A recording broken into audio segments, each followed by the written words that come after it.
यो तपाईहरुलाई मैले देखाएको छु जुन यो मोरङ जिल्ला क्षेत्र नम्बर 3 मा पर्ने सुन्दर रैचा नगरपालिका र बेलबारी नगरपालिकाको बीचमा रहेको जुन यो खोलामा दाह संस्कार गरिने व्यवस्था छ। यो जुन यो अलिकति यो लन्द्रा खोला जुन बगेर आउँछ, बाढी आएको बेला यहाँ लास जलाउन अलिकति कठिनाई गाह्रै पर्छ र त्यसपछि आएर यो सुन्दर रैचा नगरपालिका र बेलबारी नगरपालिकाले दुवै ठाउँबाट लास ल्याउने गरिन्छ र प्राय जसो सुन्दर रैचा नगरपालिका वडा नम्बर 11, 12, 8, 9, 10 को दाह संस्कार यी गरिने गरिन्छ। तपाईलाई मैले यहाँ देखाएँ, यिनै ठुटा मुडाहरू यहाँ लडिरहेछ र यहाँबाट आइसकेपछि अब नगरपालिकाको चाहिँ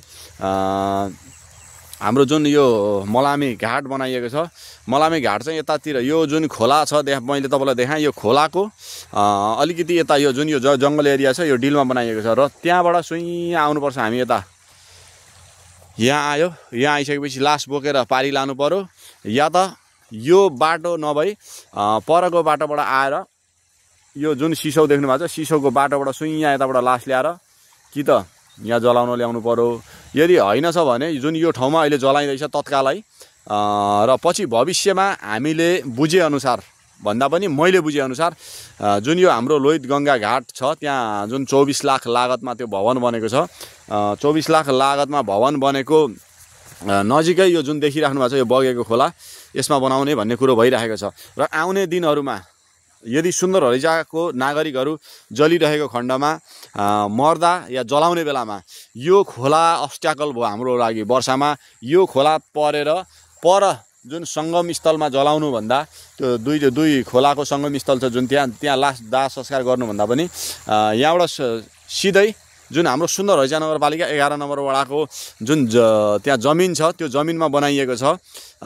त्यो जुन यो घाट छ त्यो घाटकै नजिक यो बगिरहेको छ, अहिले यहाँ देख्न सक्नुहुन्छ। यसैमा बनाउँदा सुरक्षित हुनेछ र टाढा हुनेछ। यो जुन अहिले मैले देखाएको ठाउँमा चाहिँ यहाँ जुन यो मलामी कुरुवा घर छ, मलामी कुरुवा घरकै नजिक यहाँ बनाउने प्रदेशको बजेट छ भन्ने कुरो मैले पहिला खबर पाएको थिएँ र आउने दिनहरुमा यी नजिकै भए र सुरक्षित र छिटो भएदेखि सुन्दर रैचा नागरिकहरू आज इटरीको जुन मुक्ति घाटमा गएर 11,000 तिरेर लास जलाइराख्नु पर्ने थिएन।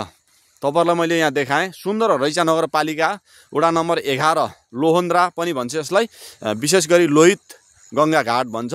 लोहित गंगा घाटमा जुन बनिरहेछ यो घाट हामीले यहाँ जुन यो बनाउने भन्ने कुरो गरिएको छ र अहिले तत्कालै यो ठाउँमा नबनाएर यहाँबाट हिँडाएर लगेर जुन त्यो संगम दुई खोलाको बीचमा लास जलाउने काम गरिन्छ। र अहिले म यो जुन सुन्दर रैचा नगरपालिका वडा नम्बर 11 को जुन मलामी कुरुवा घर 24 लाखमा लागत भएको भवन तपाईलाई मैले यहाँ देखाउन लाँदैछु। यहाँ अगाडि अलिअलि देखिँदैछ यो जुन यो खोला छ यो सुन्दर रैचा नगरपालिकाको र बेलबारी नगरपालिकाको सिमाना भएर बग्दछ। यहाँ छ जुन यो 24 लाखमा लागत भएको भवन, म लगभग पुग्न लागे। जुन यो एरियामा बनाउने भन्ने कुरो भएको छ र अब जुन यो सरकारको अवधि पनि कमै होला, स्थानीय सरकारको पनि करिब 1.5 वर्ष 2 वर्ष कति बाँकी होला। यो अवधिमा चाँडो बनाए नगरको नागरिकहरू मर्दाखेरि 11,000 रुपैयाँ तिरी दाह संस्कार गर्नको लागि हामी इटरीको मुक्ति घाट जानु पर्दैन थियो भन्ने जुन मेरो अभिप्राय हो, जुन मेरो एउटा सुझाव हो, जुन एउटा मेरो जानकारी हो।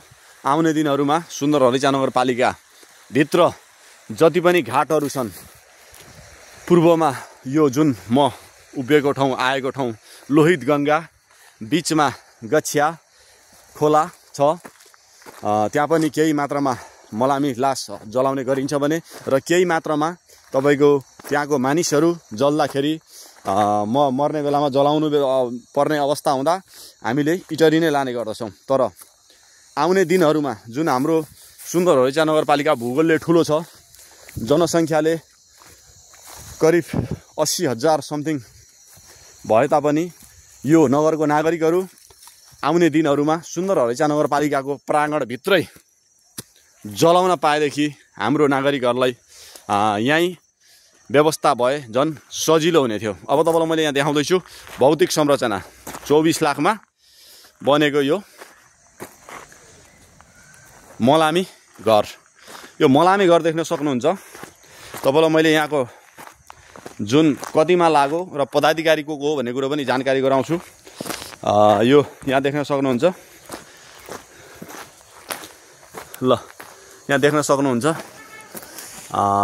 सक्नुहुन्छ प्रदेश सरकार भौतिक पूर्वाधार विकास मन्त्रालय शहरी विकास तथा भवन कार्यालय कोशी प्रदेश विराटनगर। आयोजनाको नाम थर र स्थल मलामी घर। निर्माण सुन्दर रहेछ 11। उपभोक्ता समितिको नाम मलामी घर निर्माण उपभोक्ता समिति। देखिहाल्नुभयो उपभोक्ता समिति क्रम सङ्ख्या अध्यक्ष सचिव कोषाध्यक्ष सदस्य र लागत भनेको देखिहाल्नुभयो तपाईँले उता सम्बन्धित कार्यालयबाट बेहोरिने 20 लाख र लागत सहभागिता 4 लाख गरी जम्मा 24 लाख लागत भएको छ। तपाईँलाई मैले यो जानकारी गराएँ। 24 लाखमा तयार भएको सुन्दर हरिचा नगरपालिका वडा नम्बर 11 को मलामी घर। हस्, धन्यवाद।